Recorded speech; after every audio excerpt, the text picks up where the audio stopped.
right, so welcome to Class 3. It's good to be here with you to learn how to read the Bible.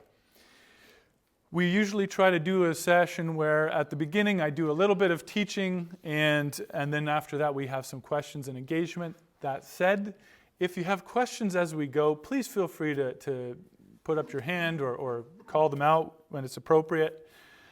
Just a quick review. I won't go through all of the review slides, but I did just want to remind you of the purpose. That the main reason I wanted to do this class was to help you grow in your understanding of and relationship with God as you grow more adept at understanding God's Word. There's always more to learn about God's Word. That's kind of the miracle of the Bible and the exciting thing about investing time and energy into it. But I know that many of you have read the Bible for many, many years, but maybe some of the stuff that we're learning now you've never heard of. But it's actually really important stuff. So I'm so glad you're here, and I'm so glad you're willing to invest some time and energy into this because it really is a pretty important thing, pretty important stuff.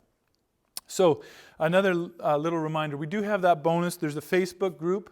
I just post extra stuff there. So, and if you ever wanted to know what's there and you don't have a Facebook page, let me know and I can email you those links. But basically I post podcasts, sometimes YouTube videos, like I posted one last week from one of the authors of this book, and he was being interviewed about why he wrote it and shared some of that. And actually that's part of what he shared was that for this book here, How to Read the Bible for All It's Worth, which is where all of our stuff comes from for this course. And Gordon Fee was in the video and he kind of shared that he was at a conference or a lecture or something and he shared this material or some of it and he said people were just hungry for it. They're eating it up and they said, how is it that we've been in church for all of our lives and we've never heard this stuff? And it just got him thinking more people need to know than just seminary students because it's pretty core for being able to understand the Bible and handle it and read it better. So we have the Facebook group. Then we also have the study group on Planning Center. So you get emails, you'll get reminder emails and stuff through that. And then there's also the Church Center app in case you wanted to download that. Again, it just keeps you posted on the schedule and links. I usually put links in there as well. So that said, we can turn to our content for today, which again is largely just review from the book, so I'm hoping that you've been able to read the chapter. But it's our springboard to be able to bounce off into the questions and engaging with each other over the content. So just a quick reminder, and it's on those update sheets too that I passed out, that reading the Bible in a translation means you are involved with interpretation. We covered that the previous time, that sometimes people think, why do you need to interpret the Bible? You just read it. Quit making it more complicated than it is. But the fact of the matter is, if you're not reading it in Greek or Hebrew or Aramaic, in the original languages, you're interpreting.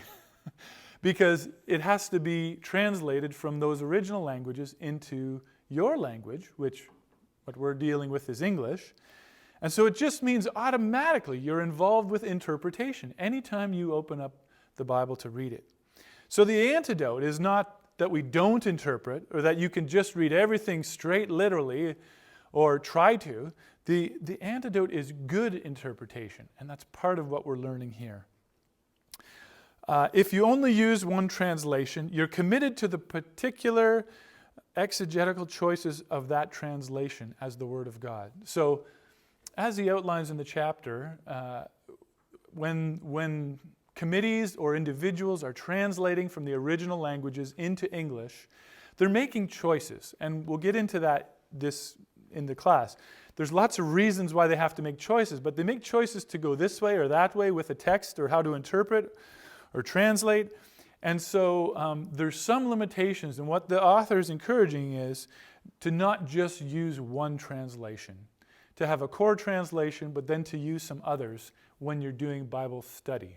And we'll get to that a little bit later too. When translations seem to vary, and one translation seems to be kind of ambiguous or fuzzy, remember that the author did not likely intend for that to be fuzzy or ambiguous. Right? If you're communicating, when whoever wrote that passage, say it was Paul in the New Testament, when Paul wrote to the original audience, he wasn't trying to be fuzzy or unclear. He would have written in a way that they would know what he meant. And they would understand the things that he was referring to. So we do want to kind of lean towards a translation that can help us have clarity and not just leave it ambiguous. And so we have an example of that, and this is from the book in page 37 on this fourth edition. But this was the example that he used there, where it says, New King James says, if any man thinks that he is behaving improperly toward his virgin. The NASB, New American Standard Bible, says, if any man thinks that he is acting unbecomingly toward his virgin daughter. NIV says, if anyone is worried that he might not be acting honorably toward the virgin he is engaged to. And the New English Bible says, if a man has a partner in celibacy and feels that he is not behaving properly towards her. So there's quite a few variations there. And some of those words have been, interpreted in a certain way. So even when you look on page 37, he just points out that he, again, is making that point that Paul wasn't trying to be ambiguous. And he says, look, none of these other is a bad translation, but really only one of them is the most accurate. And so he leans towards the NIV, reflects the best exegetical option. So that was just that example that the difference is even here that NASB added in daughter, and that would really change the tone of the text. If any man thinks he is acting unbecomingly toward his virgin daughter, it changes it much different from NIV, where it says honorably toward the virgin he is engaged to. You're like, whoa, whoa, whoa, whoa. Is that your daughter, or are you engaged to her? Like, those are two very, very different things. And so, again, just an example of one of those things where a choice is being made by the translators, and so it's important to work on, like the chapter says, finding a good translation.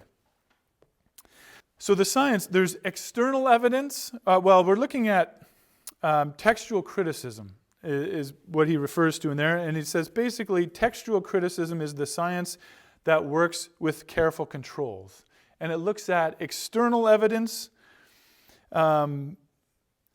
or internal evidence. And so external evidence, so when basically it means when a scholar is coming to a biblical text, textual criticism, it doesn't mean that it's insulting it.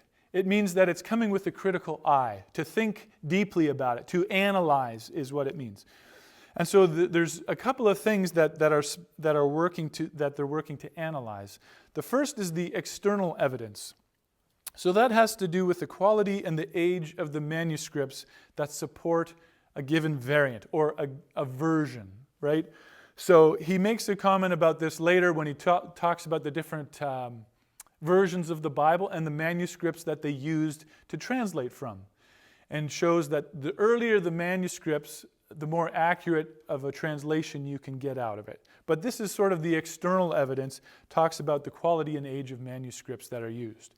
The internal evidence has to do with the copyists and the authors, with the style and the vocabulary and tendencies. So again, the example is found on page 40, and he uses that from 1 Samuel 8:16.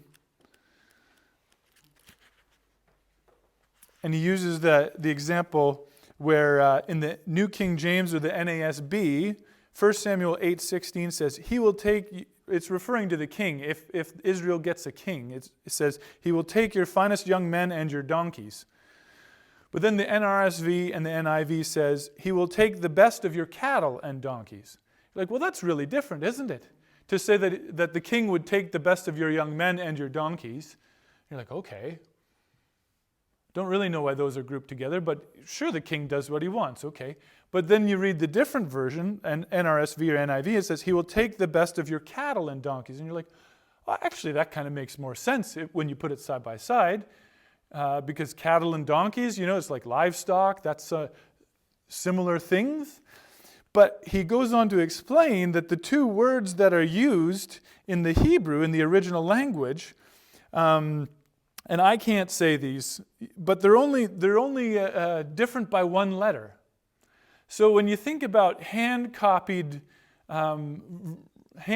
copies of the text that have been copied and copied and copied, and you have this variant in here that's got that this word has one extra letter than the other word, and again, remember the original manuscripts. There's like no grammar.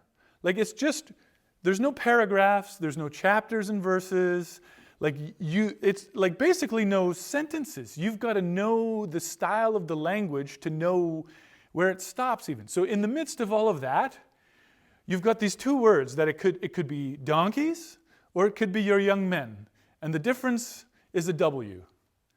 And so when they're making the decision here, this is just a good example of, you know what, it seems like cattle and donkeys are probably a better choice than young men and donkeys because the words are off by one letter, and what two things are more alike? So again, the incorrect copying of a single character by a scribe resulted in a change of meaning. And so that's part of why he's saying the good translation really does matter because it's very different. A donkey or your young men. So again, just a good example of, and that's a little bit about internal evidence, which also refers a bit to sort of the voice. Do you have anybody here have a favorite author? Like that you've read a lot of their books? Yeah? So when you have a favorite author, you probably get to know their voice, right? How they write. The reason you like them is their style. They're engaging. And I mean, that could be a novelist or it could be, any other type of writing as well. But you get to know their style. They have a certain vocabulary and you're comfortable with it. And their pace and their cadence and all of these things are familiar. Well, it's the same with the authors in the Bible. And so that's part of the internal evidence why even when you dig into some of the New Testament letters, if you look in a commentary, sometimes you'll have a good commentary will tell you different viewpoints. And they'll say, look, some people don't think Paul wrote this. And here's why. Because of these reasons. Some people believe, like most, that Paul did write this. And here's why. And here's their reasons. But sometimes the reason why, especially like that's just the example in the New Testament, why they would say like Ephesians, for example, is one of those books that is fairly contested about did Paul really write Ephesians? And part of the reason why is because of the internal evidence, the language that's used and the words that are chosen and the way that it's written. Some things seem like Paul, but then other things don't. Now, one person might say, look, I write different now at 40 than I did when I was 20, so maybe that's the same for Paul. He wrote differently when he got... Yeah, that's one of the reasons that people give for saying, yeah, it's still Paul. But I'm just giving you an example that there's external evidence and internal evidence for translation and how this all works together. So although textual criticism is a science, it's not an exact science because it deals with many human variables. So just that reminder that translators are interpreters. And so even the people who are scholars, who know the original languages, they're still doing interpretation work too. And also wanted to point out that some of the translations are done in a committee, which I would say do tend to be more reliable. And these are some of the ones that he recommends, even the NIV that he recommends, are done as a committee. So you've got a group of scholars that wrestle through these things together. They factor in all of the different history and the external and internal context and evidence, and they kind of hash it out and they come to a conclusion together. But the thing with the committee is that there's some safety in the numbers, right? Like it's not just one person. Now, There's also some translations that are done by one person. Like maybe you've heard of the Phillips Bible. Again, that was by J.B. Phillips. One guy did the whole thing. And if you get even over to, it's on a different style, you'll see on the spectrum, but like the Message Bible, that was translated by Eugene Peterson. So just one person. So I would give more weight to translations that are done by a committee than just one person, though some of the work done by individuals could still be good work, but I probably wouldn't use that as my primary Bible. So we get over to some of the questions of language. The original language, again, this is a little bit of sort of like the vocabulary review, so that because he talks about these issues, like he builds on this as he goes through. So the original language is, again, the one that you're translating from. So Greek, Hebrew, or Aramaic. The receptor language, the language you're translating into. In our case, English, but if you were somewhere else, maybe you've translated into Icelandic or into Danish or into German or whatever it is. And people are still doing the translation today. Wycliffe Bible Translators is active all over the world, sometimes making language with cultures that don't have a written language in order to translate the Bible. So it's still a really active work of translation. The historical distance, that has to do with the differences that exist between the original language and the receptor language, both in matters of words, grammar, and idioms, as well as in matters of culture and history. Again, seems kind of technical, but one of the examples for historical distance, it comes later on when we get to those sort of problem areas. But one of those things is idioms. And an idiom is a culturally understood phrase that is not meant literally. Okay, so example, let's say Mike kicked the bucket last week. Now, what do you think that means? If I say, Mike, he was a good guy, he kicked the bucket last week, what would you say that means? He died. But what I said is that Mike kicked the bucket. Mike took his leg, he swung it, and he hit a bucket. Right? That's what it literally means. But you all knew that I meant that Mike died, right? Or, I was talking to Bryce the other day. I told him something private, but he spilled the beans. What does it mean when I say spilled the beans? He didn't keep it private. But I just said he spilled the beans. So you're thinking, well, literally, he opened a can of beans and he spilled them. Or he had picked them from his garden and they were in a bucket and Mike kicked them. Or, like he spilled the beans, right? So these are idioms, right? Pulling my leg. Oh, you're pulling my leg. And see, these are funny because these are things that we use all the time. And I forget even, but now with Ezra, who's 5 years old, my son, right? This is when you realize, you're like, oh, no, I don't mean that literally. Like, pulling my leg means like telling a joke. Or, we'll watch a show and say, oh, he's just pulling his leg. I mean, like he's not telling the truth. So he's lying? No, he's not lying. He's pulling you got to explain it because it's not literal. But this is what idioms are. Or you might say, you know what, I'm in over my head. Well, in what over, like, you're in the water over here? Like, you just know it means, oh, he must be busy or he's feeling stressed or something like that, right? So we've got we've got literally hundreds of thousands of these in our English language, okay? And you find this, if you talk with someone who doesn't speak English as their first language, you'll say something, oh, I was just pulling your leg, and they're like, He didn't really kick the bucket. Like they don't, right? And so these are things, the historical distance, and sometimes in the Bible, there's phrases or sayings that would be within that cultural idiom, they would understand it. It would be like saying, kick the bucket. But we don't know what he means because it doesn't make sense to us. We're not familiar with that culture. So that really creates a problem. There's also, and he doesn't talk about this, but there's also hyperbole in the Bible, which is like gross exaggeration.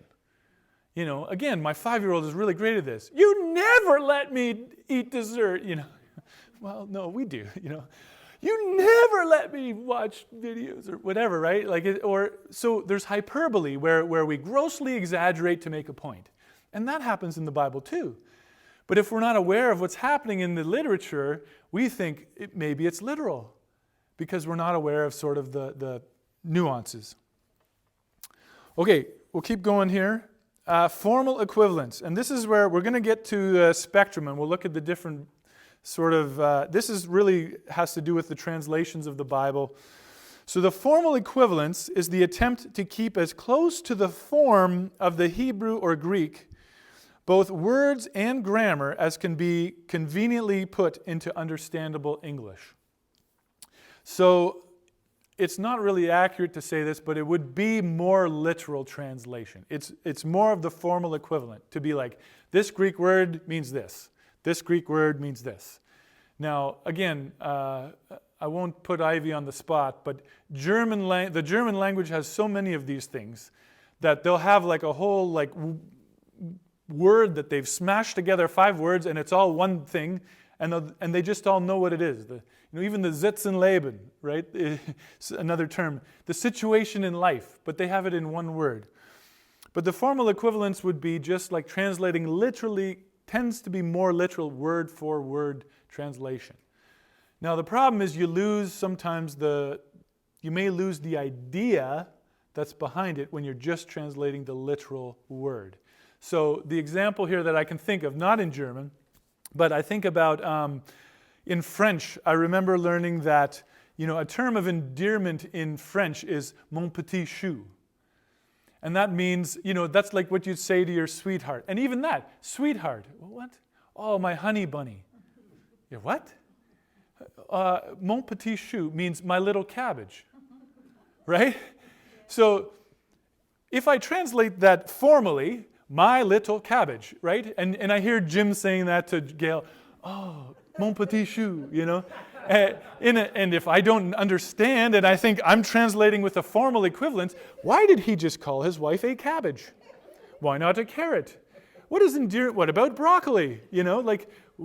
Again, so you miss the point if you don't know. So that's just an example of a formal equivalence is a more literal thing, whereas the tone and what it really means if you're part of the culture, you understand that's a term of endearment and love and care, right?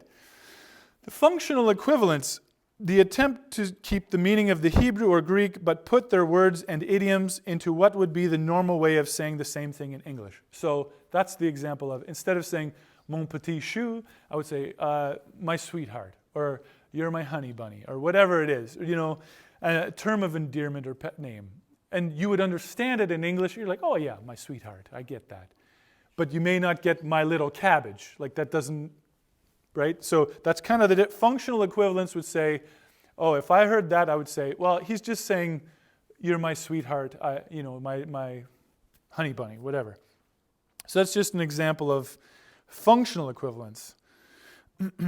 So the theory of translation is the degree to which one is willing to go in order to bridge the gap between the original and receptor languages, either in use of words and grammar or in bridging the historical distance by offering a modern equivalent. So again, the theory of translation, each Bible version uses a little bit different theory of translation. It just means they choose to be a little bit more formally, I'll go back to that other one. They choose to be a little more formal equivalence or a little more functional equivalence, or even the third one is sort of a free range. So again, I want to show you the chart. Now, I will say, even if you were to look up one of these charts, they have variations. So this one is actually from one of his other books. This is a little bit of the idea. So on the far side, we have the formal equivalence. So the NASB is kind of on that far end of the spectrum. Again, and it is a spectrum, right? Like they fall somewhere on the continuum. But so that's kind of the far end. And then you have King James and New King James. They're on the pretty formal equivalent side. And then in here, NRSV is another fairly common one. As you move across, you get into the NIV, which is somewhere fairly in the middle, where it's an intermediate. So I'll just go back to the formal side, formal equivalence, like it says, a literal word for word. The aim is to retain the form, the words, and the structure of the original text as much as possible. So the result is an English translation that is primarily accurate, yet also comprehensible. So the intermediate section, I'll just read up here as well, says it's mediating between literal and idiomatic, like the idea. The aim is to retain the form of the original text where possible without compromising its function to convey the meaning. And the result is an English translation that is both accurate and clear. So again, the middle section tends to do a little bit better at conveying the idioms or some of the other things that would otherwise feel really wooden and bulky in the first category that may not be as smooth, or you may miss some of the ideas that are behind it. But then the functional equivalence is kind of on the other side, and that says the theory is idiomatic. So it's meaning for meaning. That's the goal of the translation, is that what this meant, we're going to make sure that you get the same meaning or the equivalent meaning. So the aim is to retain the function of the original text and to convey the meaning as much as possible. So that's why in this category over here, some of these will sound very, very different especially from on that far side. But this is much more like modern language. So NLT would be the New Living Translation. The Message here, MSG, would be not the thing they put in your Chinese food. MSG would be the Message Bible by Eugene Peterson. Good News Translation, God's Word. And then over here you have the Living Bible, which is actually a paraphrase, and that's kind of on the far end. And a paraphrase is just a rewording a text in the same language rather than translating it from one to another. So a paraphrase is basically going from English to English, just modernizing or smoothing it out. It's not even going from the original languages. So anyway, that's just an example of sort of the spectrum of where different Bibles versions fall and what their intent is, and how, depending on what you choose, you'll get a little bit more of one or the other as far as clear understanding. You get a little bit more of the form in the formal equivalence. You get a little bit. It's a balanced section in the middle, and then on the functional equivalence, that's really meaning for meaning rather than form. It kind of leaves form to the side.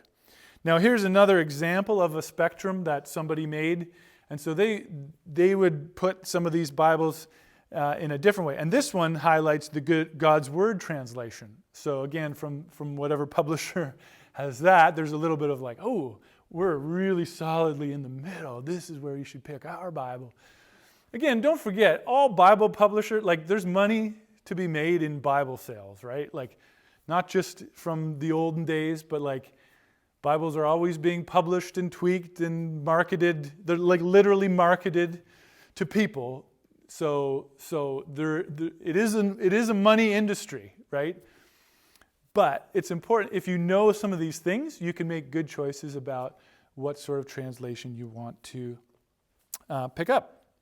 This is the author's view. Our view is that the best theory of translation is one that remains as faithful as possible both to the original and receptor languages, but that when something has to give, so like when you got to make a choice between sort of that literal original word for word thing or what it means in the receptor language, then it should be in favor of the receptor language, he says, without losing the meaning of the original language, of course.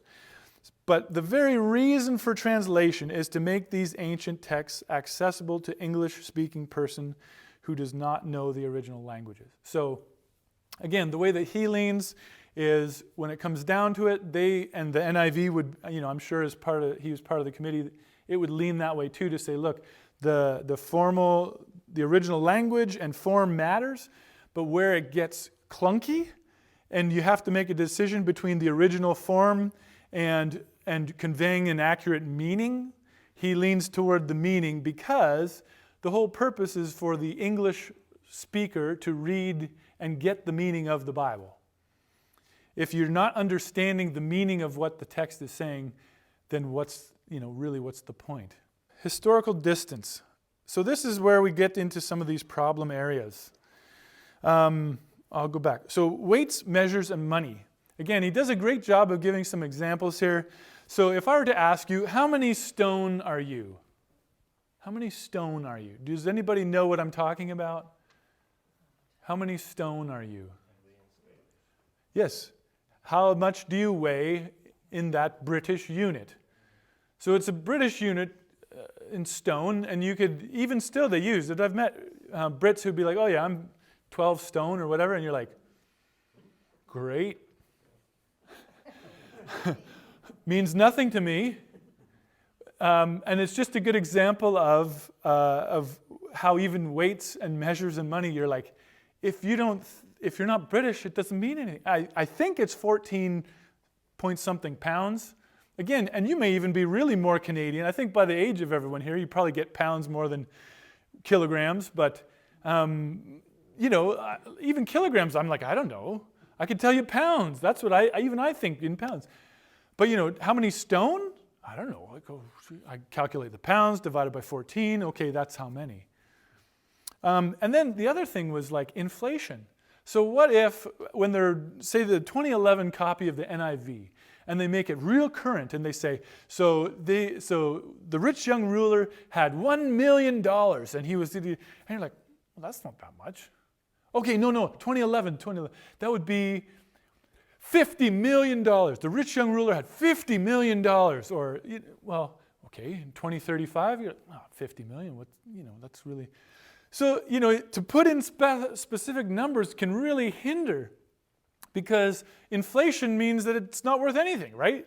You talk about, even to listen to like people who bought a house in the 50s or the 60s or the 70s, yeah, I paid $60,000 for my house. And you're like, what? Like you need $60,000 a down payment now. What are you talking about? I mean, anyway, just an example of even 40, 50 years. So how do you do that in the Bible when you've got thousands of years and they're talking about money? What do they say? And he gives some examples about, say, like a denarii, or this was it cost a denarius. And then usually in the footnote there would be something that would give you an idea to say like that was a day's wages. Well, that's really helpful, because you can understand a day's wages whether you're in 1976, 2021, 1954, whatever it is. A day's wages is that adjusted for inflation, right? So so sometimes they have to make choices about what do they leave as it was, how do you still give a meaning to it, because a denarii doesn't mean anything to you. And if I put a monetary value on it, well, that's not that much money, so they got to adjust. And even that example he uses in there about the word that was talanton, that was actually a unit of money, but then got sort of miscopied into talent, which our word for talent means, skill or ability. So we have the parable of the talents, and we're really quite confused because talents, well, the skill, yeah, I've got talent, hello, my baby, talent show, where, well, no, it's talking about money. If you're going into like skills or talents, America's Got Talent. No, this was about money. And so like, whoa, you've totally lost the whole point if you're thinking, anyway, this happens with problem areas for translation. Euphemisms. Every culture has euphemisms for matters of sex and toilet. How do you say, what are you going to write about he relieved himself, Or King Saul went into the cave to have a time out, or King Saul went into the cave to do number 2, There you go, that's an idiom, right? You could say that, nobody knows, I just said he did number 2. Well, what's that? Again, cultural idiom, you understand. But there's euphemisms. And so you've got translators who have to say like, okay, And again, even you're from the generation that if somebody said, well, he knew her biblically, you would understand what that meant. Because you knew that "knew" biblically was a euphemism, right? But even that changes, and he uses the example about, say, like the woman with the issue of blood. Well, how is it? Is it culturally appropriate? Can you say period now? You definitely couldn't a few years ago, but some of the Bible versions would translate to make it clear she had her monthly period, and this was her, rather than, well, what was the real issue? You're like, I don't know what. Anyway, so euphemisms present a challenge in translation. And so with euphemisms, the choices are, do you translate literally and you confuse people? Do you translate in the formal equivalent and then you shock people? Because some of the language is so strong in the Bible that if you were actually to give you the formal equivalent of it, you would call me names and not think I was a good pastor. But they're there. And sometimes we don't acknowledge that. We dim the Bible down, or we think, oh, we gotta keep it soft. But actually, some of the things in there are pretty rowdy. The one that was always notable for us, and when you're younger, you still kind of enjoy that shock, right? But there's an example in Philippians where Paul says, I count all things as rubbish except for knowing him. But if I were to translate that with the accurate force, it would be a swear word. And so that's not what they have in the Bible. And that's not what I say from the pulpit. But actually, if you were to do the formal equivalent, that's what it would be. So your choice is, do you do it literally and confuse people? Do you give them a formal equivalent and shock them? Or do you give a functional equivalent and you go for enlightening? So we say, I count all things as trash compared to what it means to know Christ. And so instead of but again, there's a weight there, right? Because you lose some of the weightiness that would be there. So again, part of his point about reading different translations later on. Vocabulary, mindful of cultural connotations. So if I say liberal, everybody here has a different thing that comes to mind, has a different reaction. If I say conservative, different thing that comes to mind. Are you thinking political? I don't know what comes to your mind. Are you thinking political party? Are you thinking U.S. election? Are you thinking those guys? Are you thinking compromise? Are you thinking whatever it is, right? But everybody has a different idea if I say liberal or conservative. And for one, you might be like, yeah, I don't mind being labeled that. And the other would be like, never, don't you dare. But there's power in words, right? And the problem is, even when the translators make a choice in their words, they are trying to be somewhat mindful of the weight of the cultural connotations of these words. So if they were to say something in there and say they were to use liberal or conservative, all of a sudden, even in Canada, we literally have a party called Conservative. So does he mean the Conservative Party, or does he, and they don't use those terms. It's just an example of how words have weight behind them, and that you have reactions to certain words because of your history and because of your interactions and your baggage and your knowledge and your education. So choosing vocabulary, they have to be mindful of connotations, and it can be tough. Word plays, again, this would include things like puns, right? They're always unique in the original language, and they're seldom translatable. So how do you do that? How do you translate that into modern English when it's like an old Hebrew pun? Or what happens a lot is in the Psalms, these poems are like brilliant pieces of writing, but we miss out on 50% of it because we don't read it in Hebrew. So you had no idea that was an acrostic poem.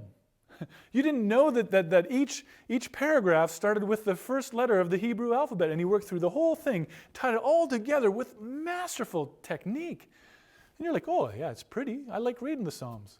But you've missed, because we don't know the word plays and the alliterations, or even sometimes in Jesus' parables, he'll say something to somebody and the word has a slightly different tone.